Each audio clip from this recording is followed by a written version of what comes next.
When I was 22, my 5 older brothers watched me take my last breath in a sterile hospital room, their faces entirely devoid of grief.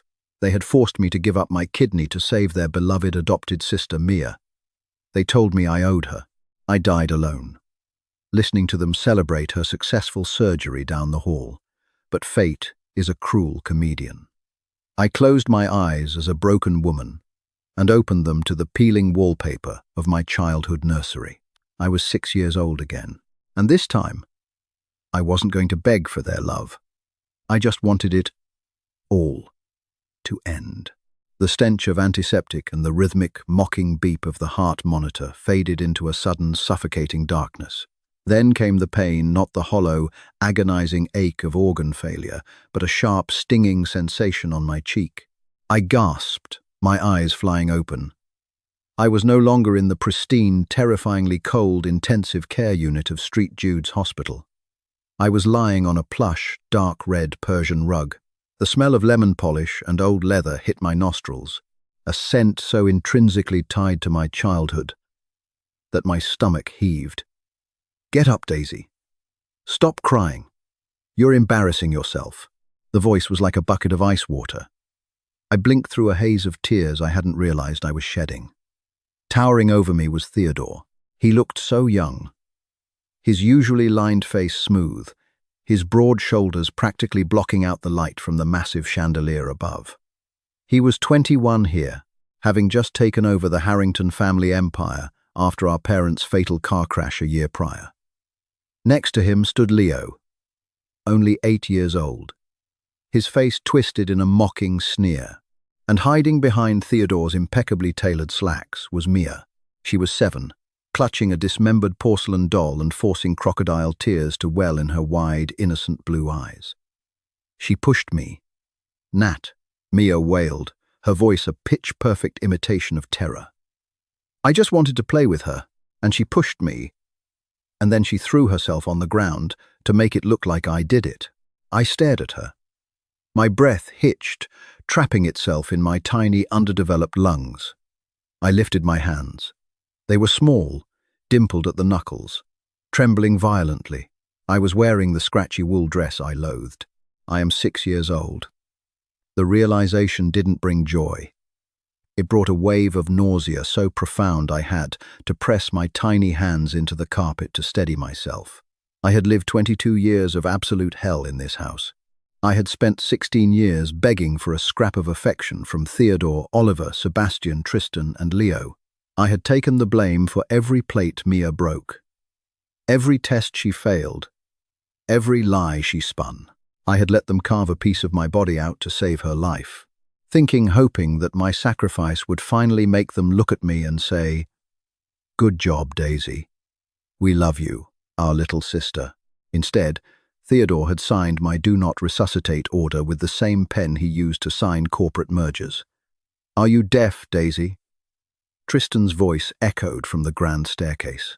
He descended like royalty, already possessing the theatrical flair that would later make him a famous actor. He was 16, beautiful, and utterly heartless. "Apologize to Mia." In my past life, this was the moment I screamed. I had thrown a tantrum, kicking the rug, sobbing that Mia was a liar, that she had pushed me and broken my favorite doll. My hysterics had only cemented their belief that I was a deranged, jealous brat. Theodore had locked me in the attic for 2 days. I looked at Tristan. I looked at Theodore. I looked at Mia's triumphant, hidden smirk. A profound, echoing emptiness settled over my soul. The burning desperation to be loved by them, the fire that had driven every action of my previous life was gone. It was just ashes now. I didn't want to fight Mia. I didn't want their love. I didn't even want to be alive. God had made a terrible mistake sending me back. I was too tired to do this again. Slowly, I pushed myself up from the floor. My knees were bruised, my cheek stinging where I had hit the floorboard. I didn't brush off my dress. I didn't look at Mia. I just tilted my head back to look up at Theodore's stern, unforgiving face. "I'm sorry, Mia," I said. My voice was a hollow whisper, devoid of inflection, devoid of life. It wasn't the voice of a 6-year-old. It was the voice of a ghost. Silence descended on the foyer. Theodore frowned, a slight crease forming between his brows. This was the first time I hadn't fought back. Leo lowered his mocking fist, looking confused. Tristan paused on the bottom step. I pushed her, I continued, staring blankly at Theodore's tie clip. I am bad. I am sorry. I turned around. My small, clumsy feet shuffling against the hardwood floor, and began to walk toward the basement stairs. Where do you think you're going? Theodore barked, though the usual venom in his tone was replaced by a faltering confusion. To the dark room, I replied monotonously, referencing the windowless storage room they used for my punishments. I am locking myself in. Don't worry. You won't hear me. I didn't wait for his response. I descended into the shadows, leaving my 5 brothers staring after me in stunned silence. 2 weeks passed. 2 weeks of a bizarre, unsettling quiet in the Harrington estate. In my past life, I was loud. I constantly demanded attention, cried when I was ignored, and fought violently against Mia's insidious framing. But the reborn Daisy was a shadow. I learned to navigate the massive house without making a sound.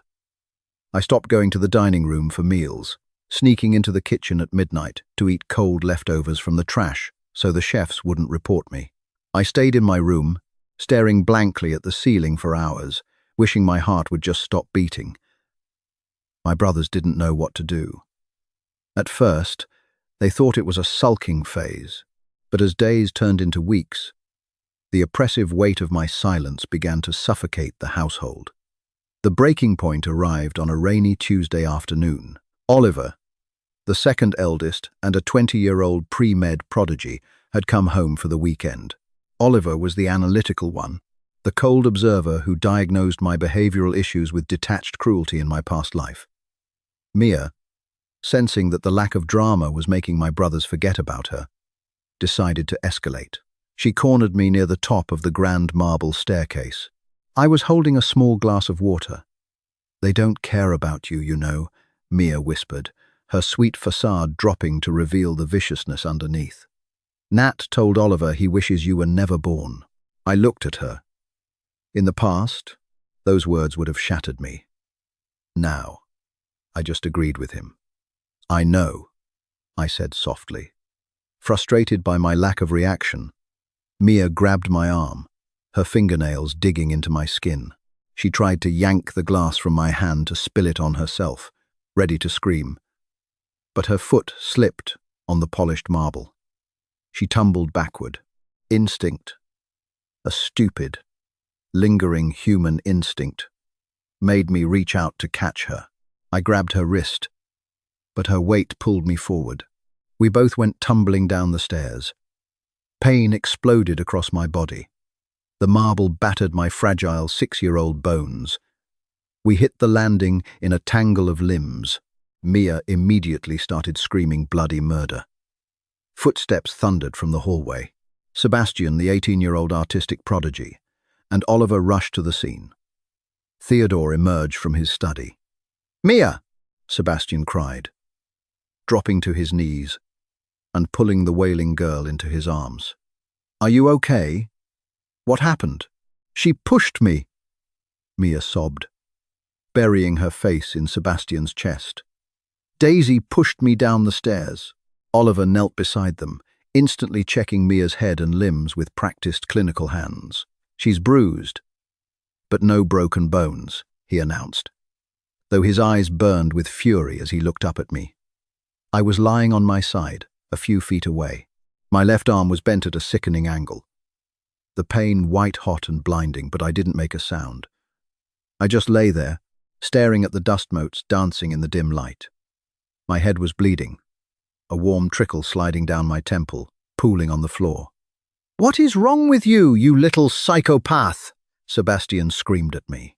Theodore strode over, hauling me up by my good arm.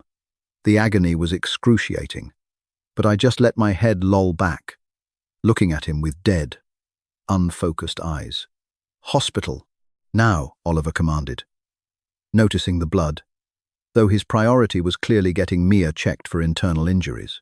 At St. Jude's Hospital, the very place I had died in my past life, the familiar scent of bleach made me want to vomit. They put me in a small curtained cubicle in the ER, a nurse rudely handling my broken arm because the Harrington brothers had made it explicitly clear to the staff that I was a violent, disturbed child who had attacked her sister. A pediatric psychiatrist, Dr. Aris, was sent in to evaluate me while I waited for the bone to be set. He was a gentle-looking man with a grey beard. Outside the thin privacy curtain, I could hear the hushed voices of Theodore, Oliver, and Tristan.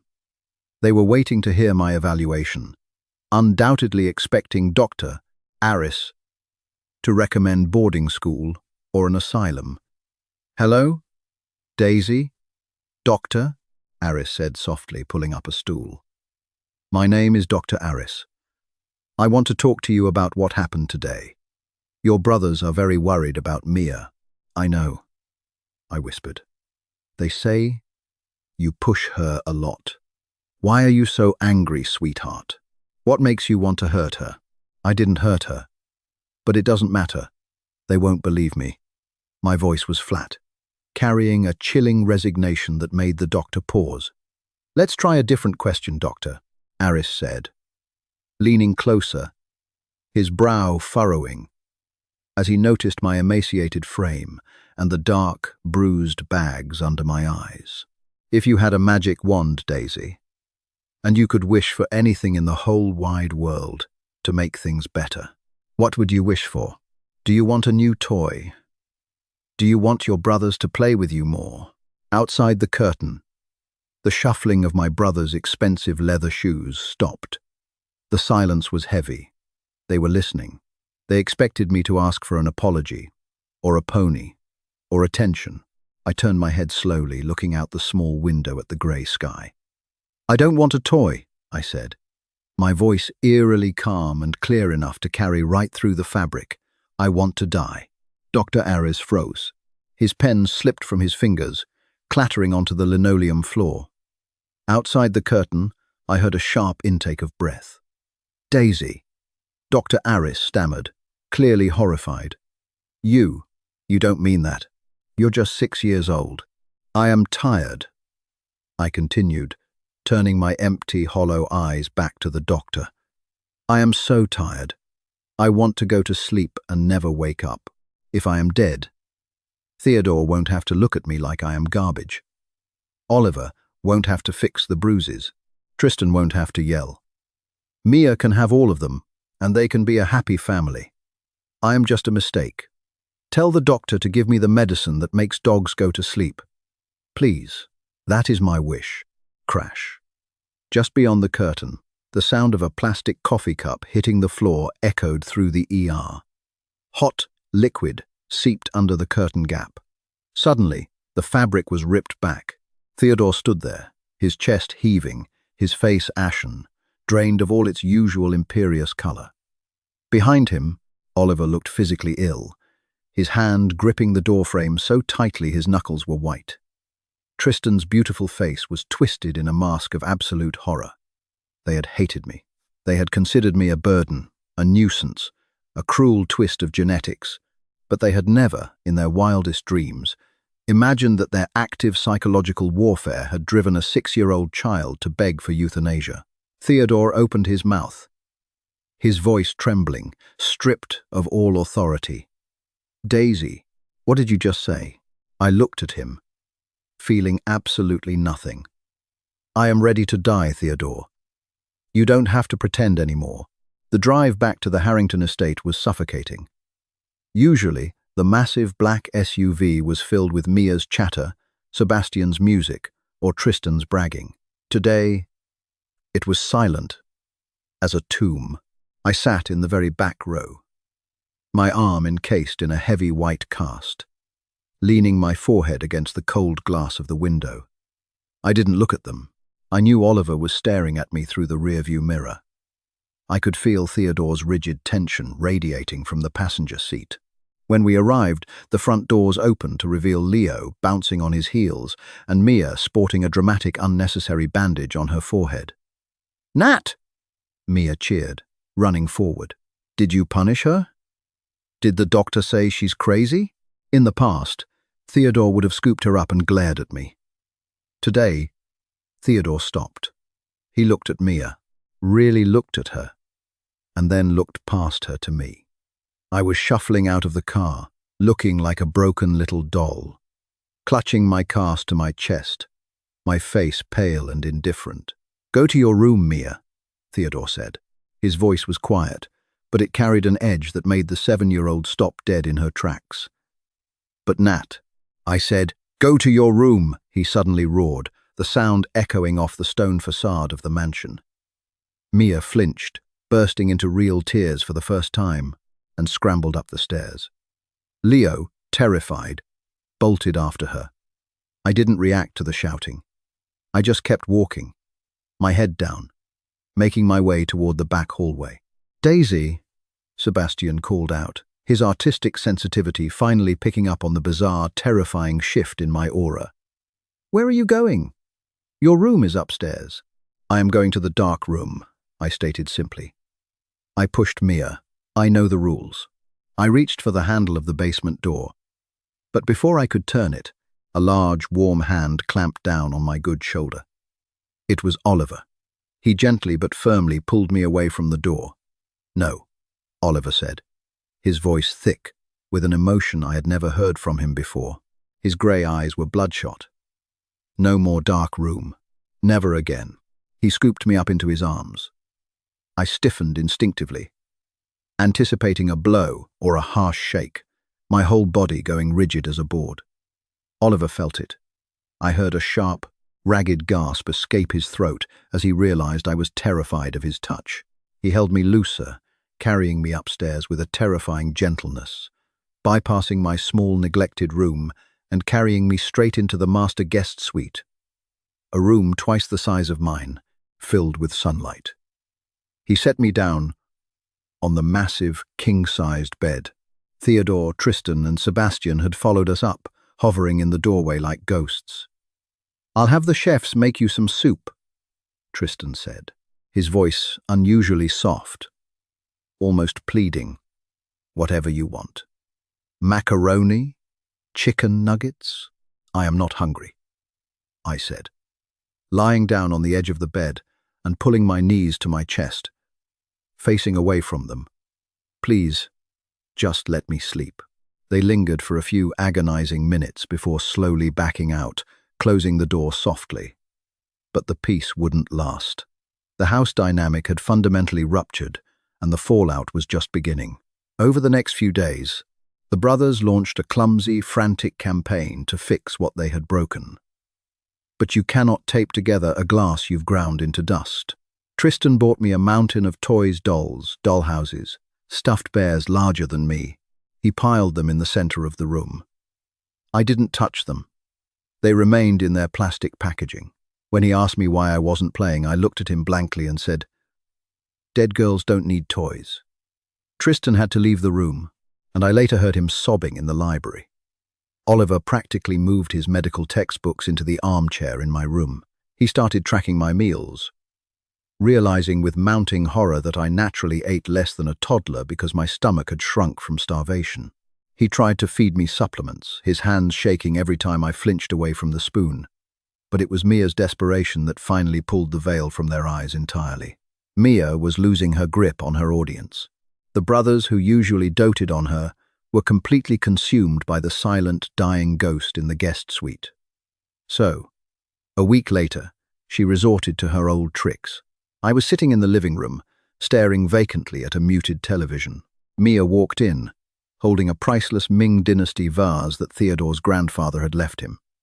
She looked at me, a malicious smirk twisting her young face, and deliberately dropped it.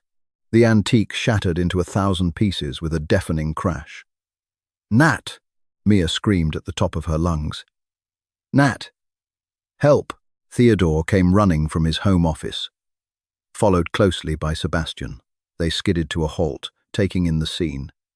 Mia crying over the shattered remains of the family heirloom, and me sitting perfectly still on the sofa. "She did it," Mia wailed, pointing her finger at me. I tried to stop her, but she got mad and smashed it. "She hates you, Nat. In my past life..." This was when the screaming match would start. Theodore would look at the broken vase, his face purple with rage, and drag me out of the room. This time, Theodore looked at the vase. Then he looked at Mia. Then he looked at me. "Daisy?" Theodore asked, his voice shaking. Did you do this?" I didn't even look at the shattered porcelain. I looked directly into Theodore's eyes. There was no fear in me, no panic, just the absolute void of a soul that had already moved on.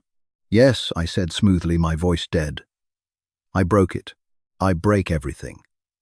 I am bad. You should throw me out in the snow so I freeze. That would be a good punishment." Mia smiled triumphantly through her fake tears. "See, she admits it. Punish her. Nat." But Theodore didn't move. He stood frozen, staring at me. He wasn't stupid. He ran a multi-billion-dollar company. The pieces were finally sliding into place in his mind. He looked at the distance between the sofa and the shattered vase. He looked at my broken arm in its heavy cast, resting immobile on my lap. It was physically impossible for me to have lifted the heavy vase, let alone hurled it across the room.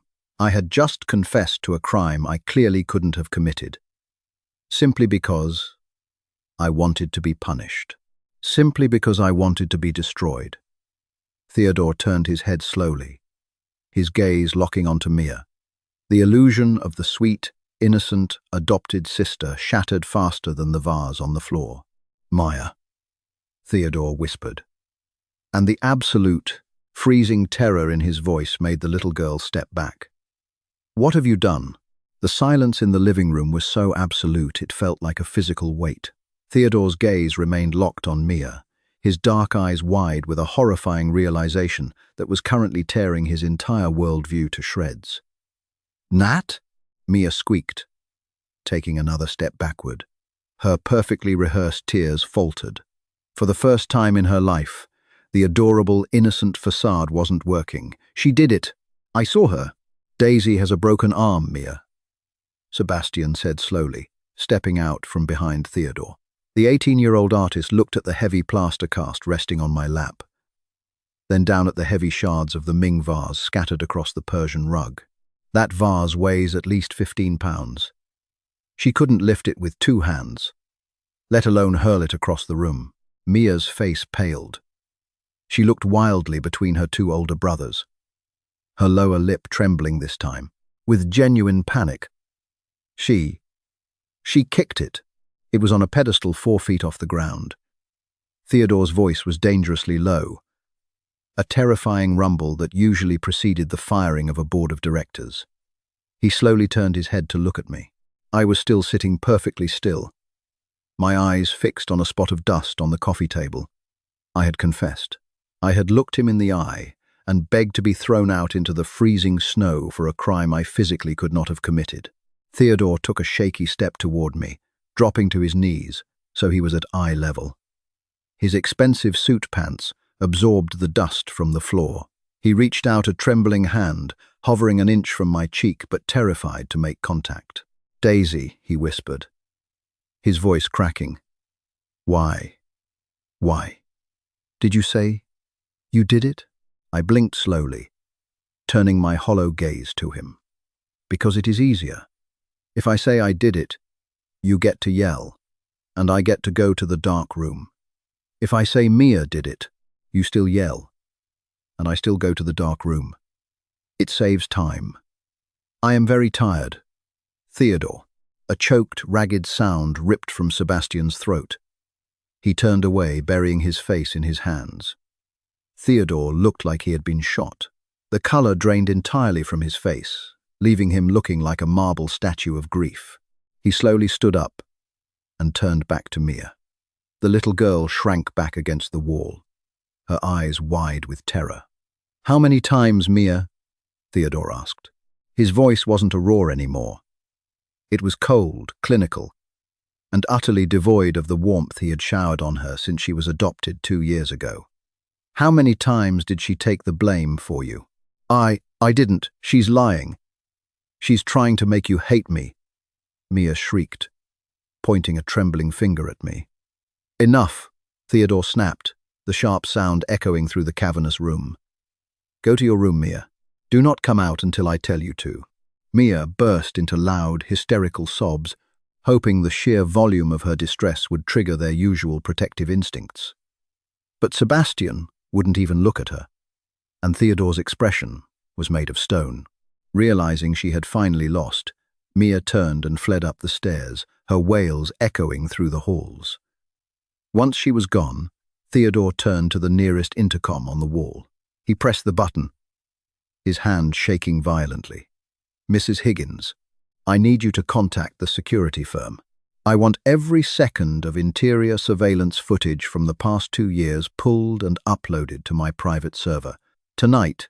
In the past, there had been cameras in the hallways and common areas for security purposes, but Theodore had never bothered to check them when it came to our squabbles.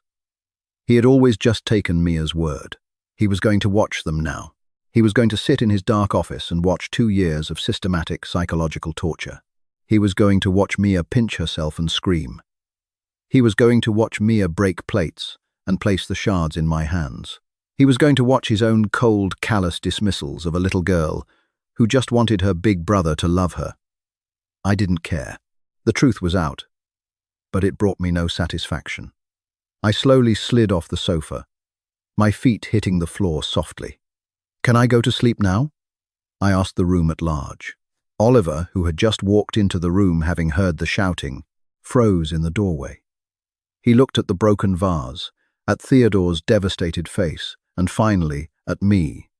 Yes, Daisy, Oliver said gently, his grey eyes shining with unshed tears. You can go to sleep. I'll carry you. I didn't protest as he picked me up. I just let my head loll against his shoulder, closing my eyes, wishing the darkness would swallow me whole and never spit me back out. The house transformed into a mausoleum. The security footage had broken them. Over the next week, the Harrington brothers watched the horrifying reality of what they had allowed, what they had encouraged to happen to their own blood. Theodore locked himself in his study for 3 days. When he finally emerged, he looked 10 years older. He fired 3 maids who had been caught on tape ignoring Mia's bullying, and he stripped Mia's room of every toy, television, and privilege she possessed. Mia became a ghost in the house.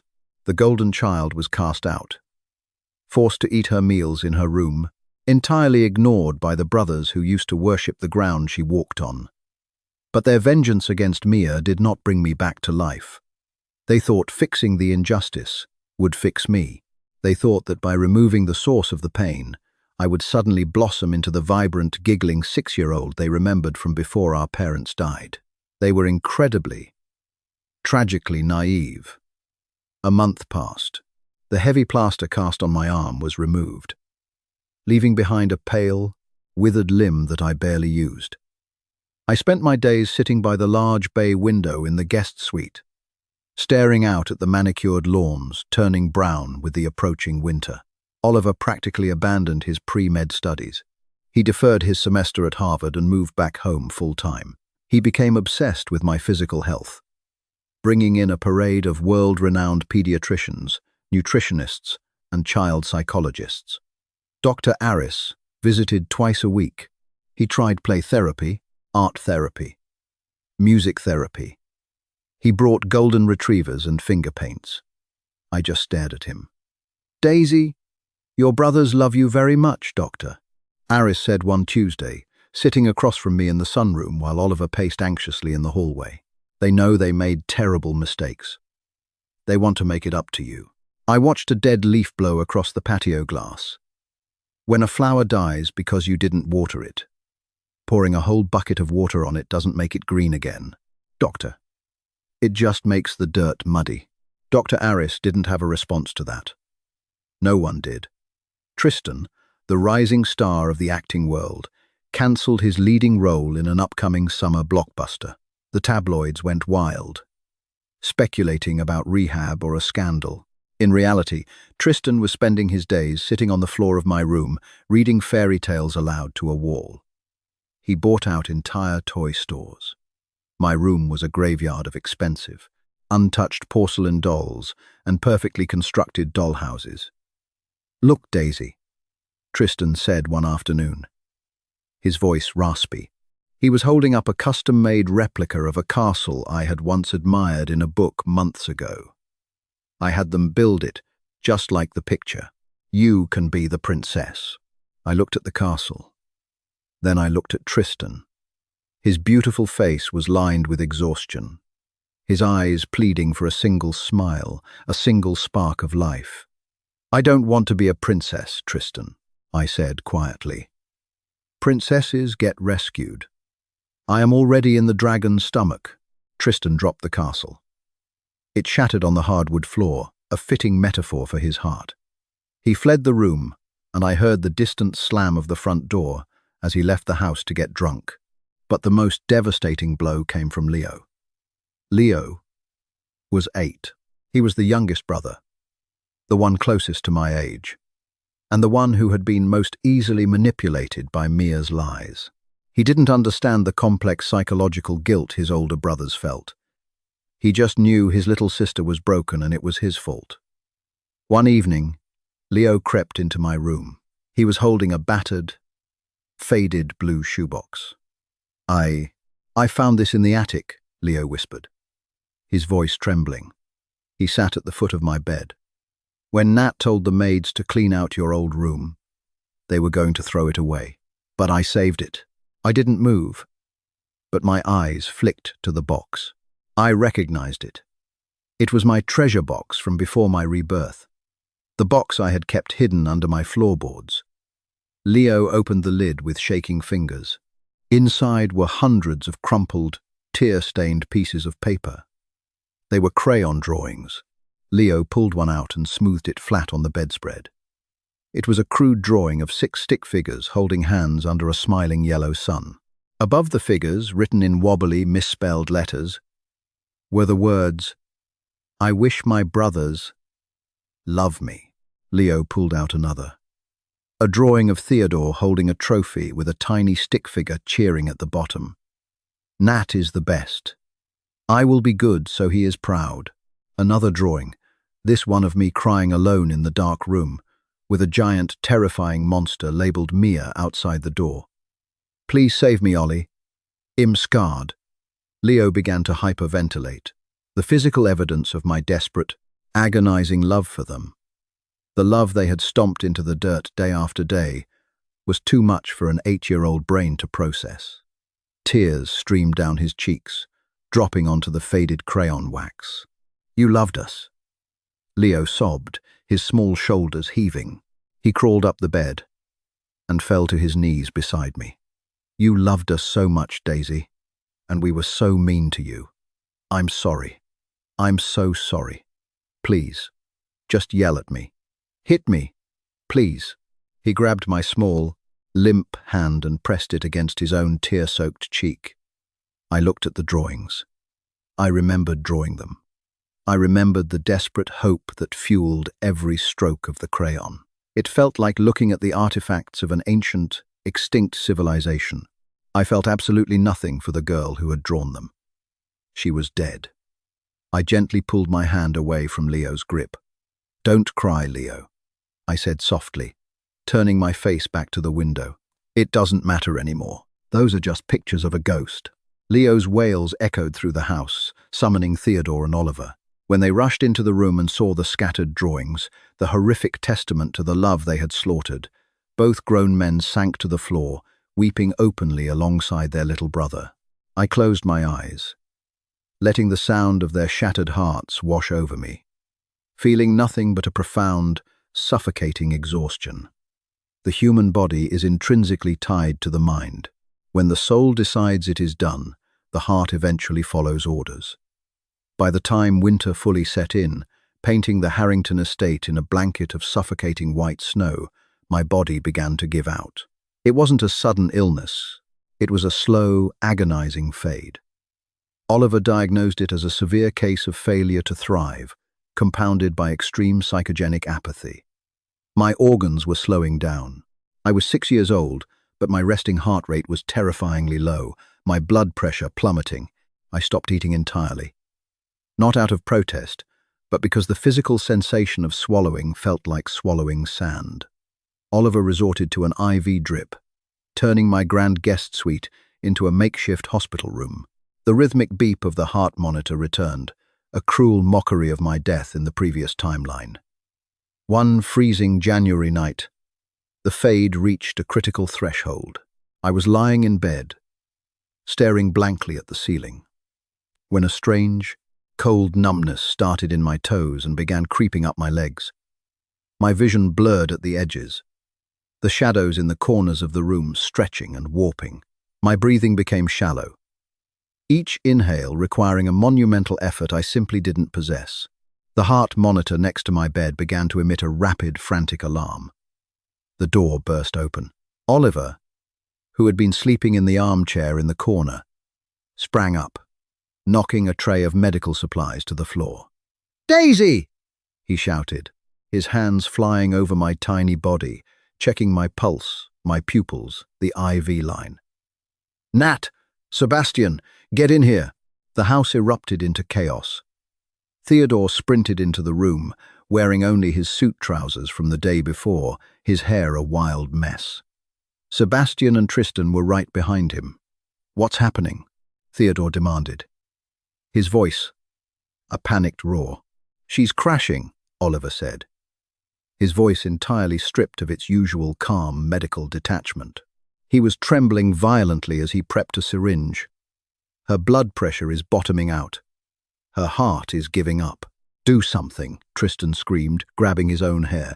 "Fix her, Ollie." "I'm trying." Oliver snapped back, tears finally spilling over his eyelashes. "But there's nothing physically wrong with her that I can operate on. She's letting go." Theodore shoved past Oliver and fell to his knees right beside the bed. He grabbed my cold, limp hand in both of his massive ones. He pressed my hand to his forehead, his broad shoulders shaking with the force of his sobs.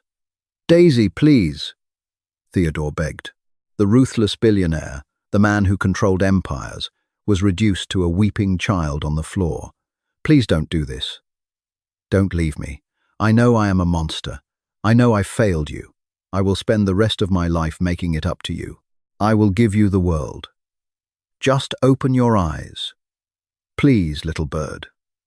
Please fight. Little bird." That was the nickname my father used to call me before he died. Hearing Theodore use it sent a strange, distant ripple through my fading consciousness. I slowly turned my head. My vision was swimming, graying at the edges. But I could see Theodore's face. It was twisted in absolute agony, drenched in sweat and tears. Behind him, Oliver was weeping openly. Tristan was praying aloud, and Sebastian was clutching the doorframe to keep from collapsing. They looked exactly like they had in my past life, in the hospital room, right after Mia's successful kidney transplant. Except then, they had been smiling. They had been celebrating. The cosmic irony of it all almost made me smile. "Theodore," I whispered. My voice was incredibly faint, barely a breath of air over my vocal cords, but the room went instantly dead silent as they strained to hear me. "I'm here, Daisy. I'm right here." Theodore choked out, leaning closer, his eyes wide with desperate hope. "Do you remember?" I paused, fighting for enough breath to finish the sentence. "Do you remember the day it rained, and Mia broke my favorite snow globe?" Theodore flinched as if I had struck him. He remembered. He had locked me in the dark room for crying about it.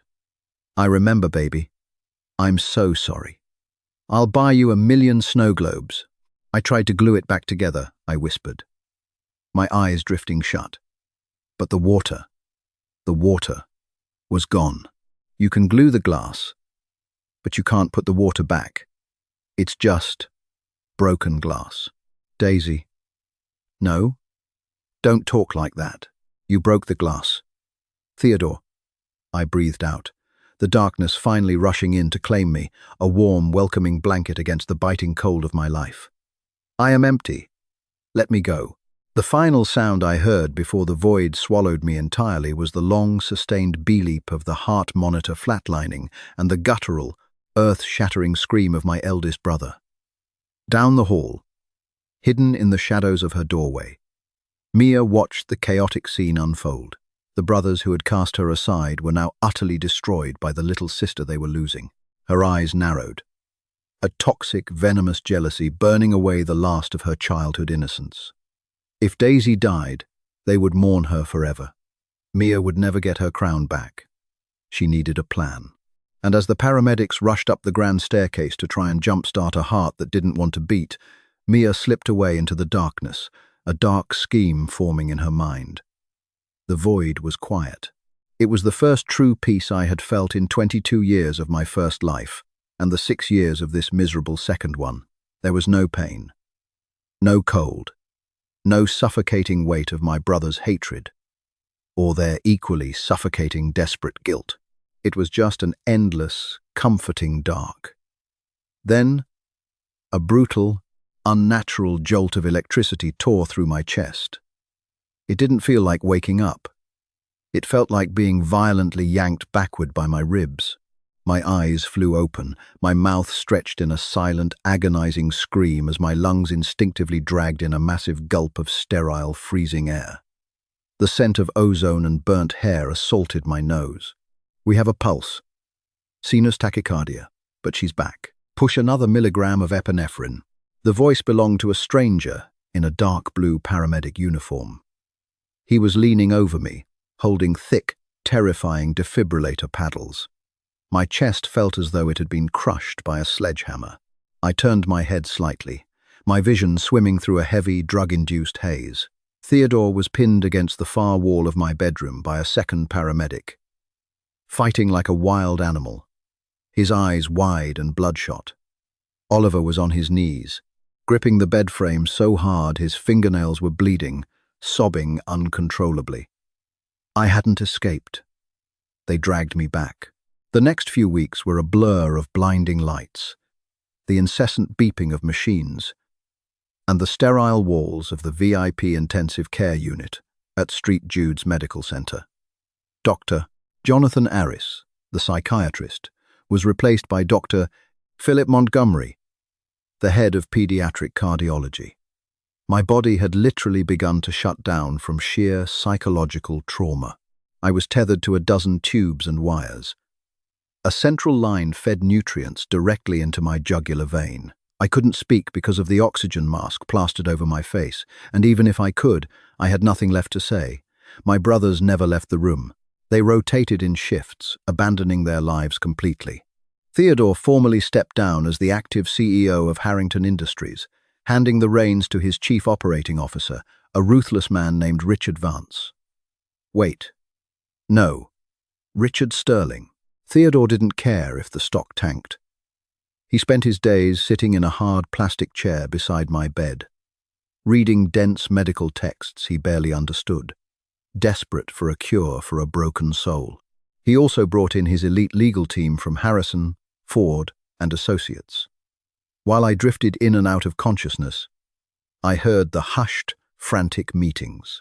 Theodore was transferring 50% of the entire Harrington estate, billions of dollars, into the Daisy Harrington Irrevocable Trust. He was setting it up so that neither he nor any of the brothers could ever touch it. It was absolute financial autonomy for a 6-year-old girl who didn't even want to see tomorrow. "It doesn't matter, Nat," Oliver whispered one evening, his eyes bruised purple with exhaustion. He was adjusting my IV drip, his hand lingering over mine. Afraid to touch my skin, money won't fix her heart. The heart muscle is fine structurally.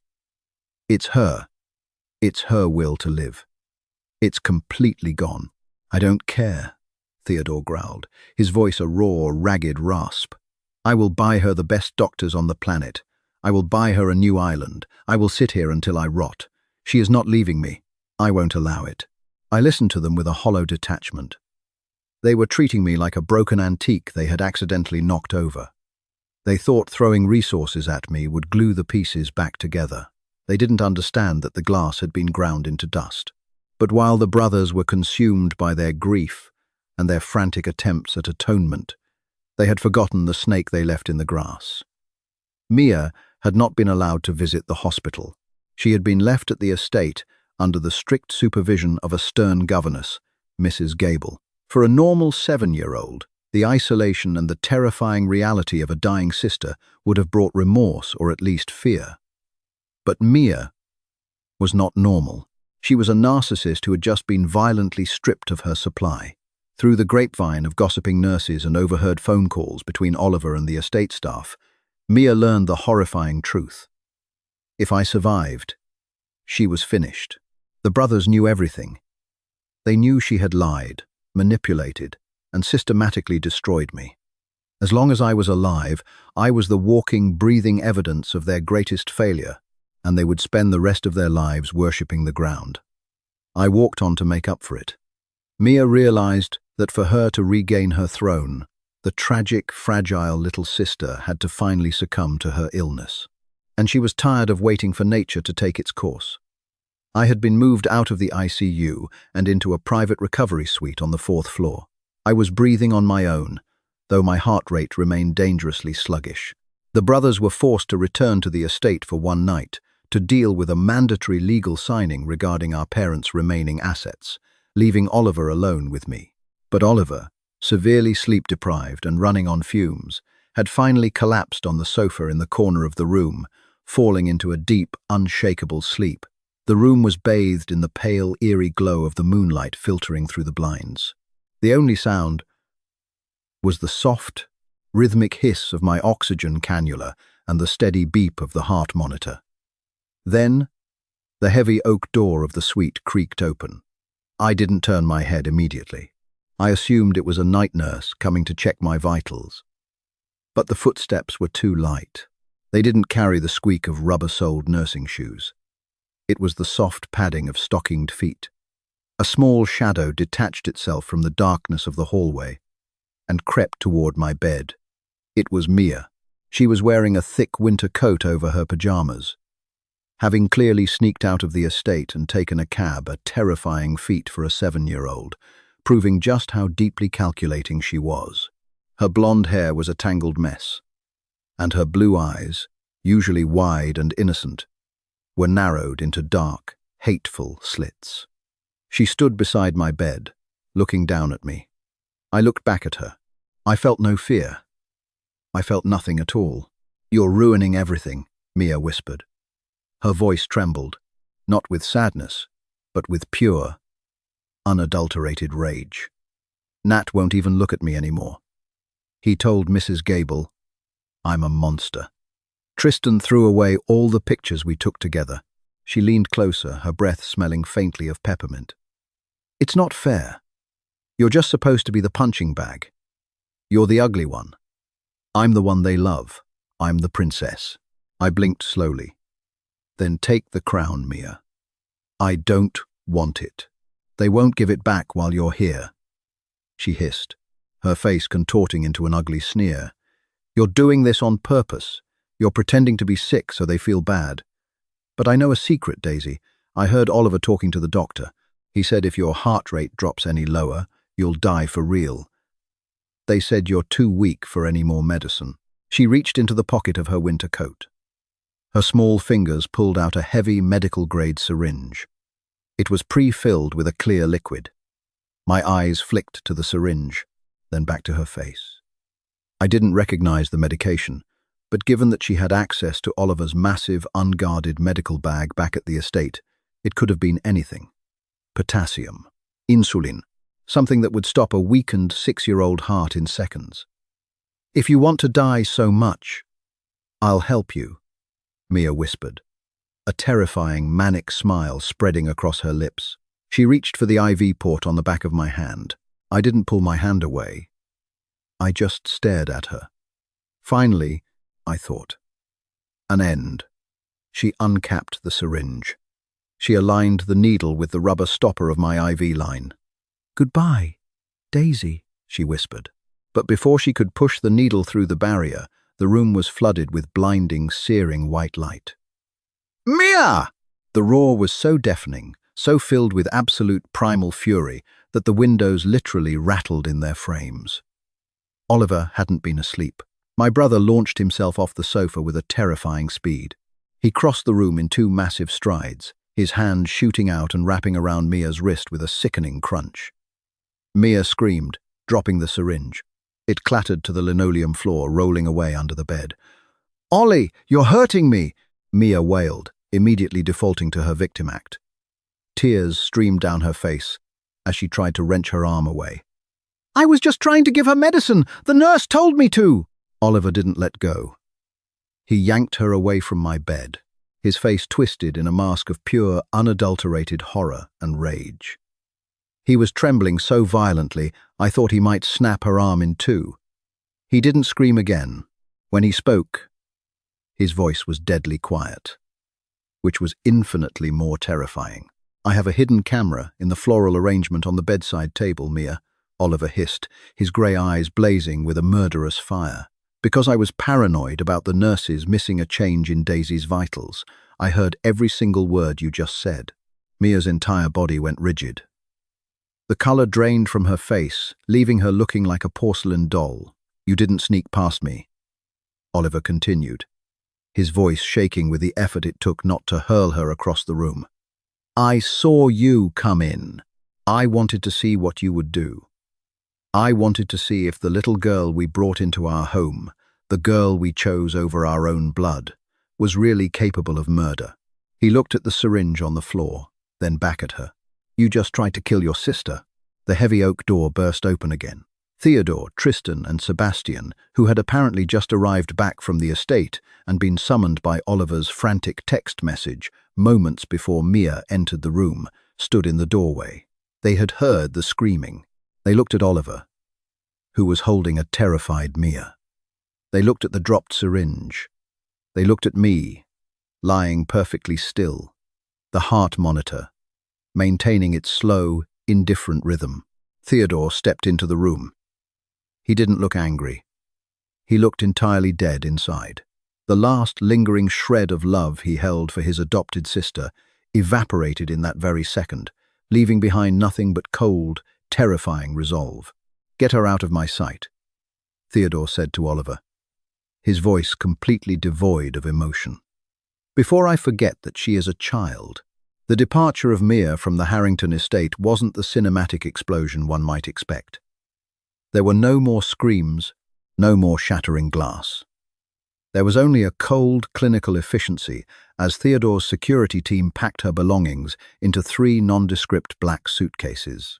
She was whisked away in the dead of night to the Devereux Glenholm School, a facility built of stone and iron, designed for children whose souls were missing the gear that governed empathy. As the taillights of the car disappeared down the long, winding driveway, a heavy, suffocating silence returned to the mansion. But it wasn't the silence of fear anymore.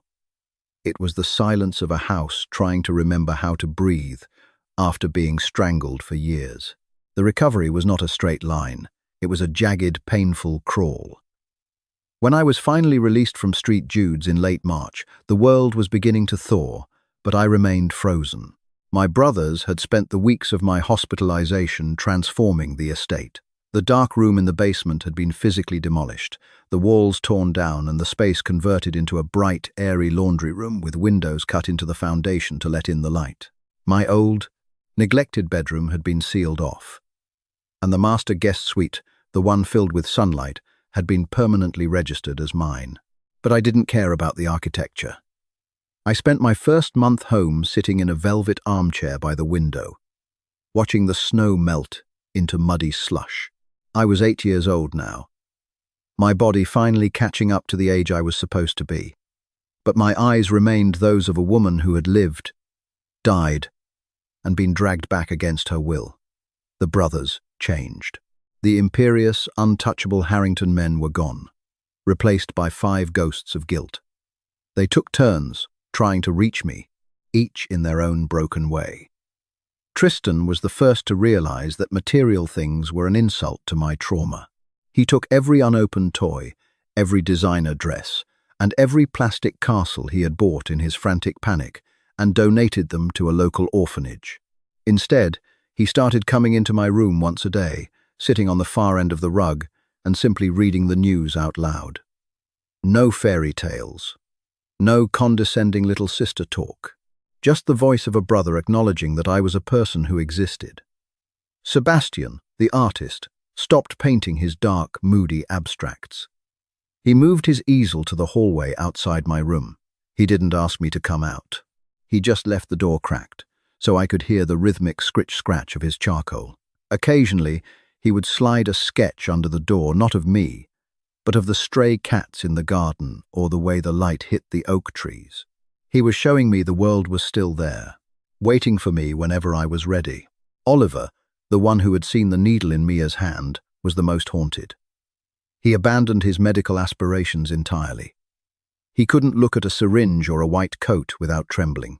He became the architect of my physical survival, meticulously overseeing my nutrition and sleep, but he did it with a newfound humility.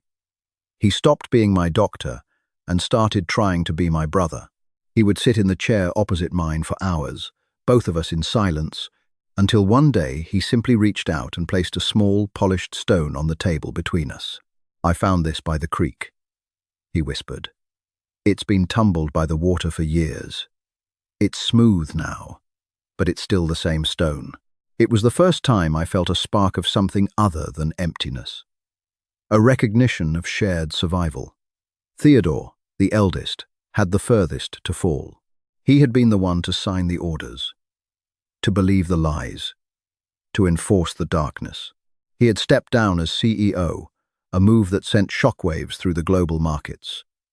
But he didn't care. He was a man who had realized he had built a kingdom on the bones of his sister's spirit. One evening, as the first roses of June began to bloom, I walked out onto the back patio. Theodore was there, sitting on the stone steps, looking out at the gardens. He looked older, grey hair was peppering his temples, and the sharp, arrogant edge of his jaw had softened into something resembling grief.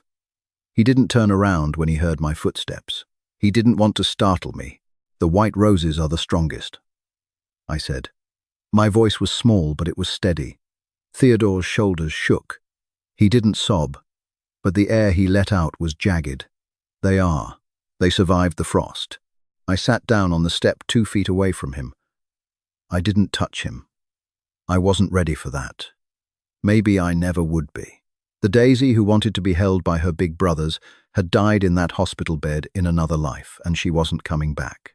But the Daisy who was here, the one who had survived the rebirth, was learning to live with the scars. "I don't forgive you, Theodore," I said, watching a swallow dive toward the pond.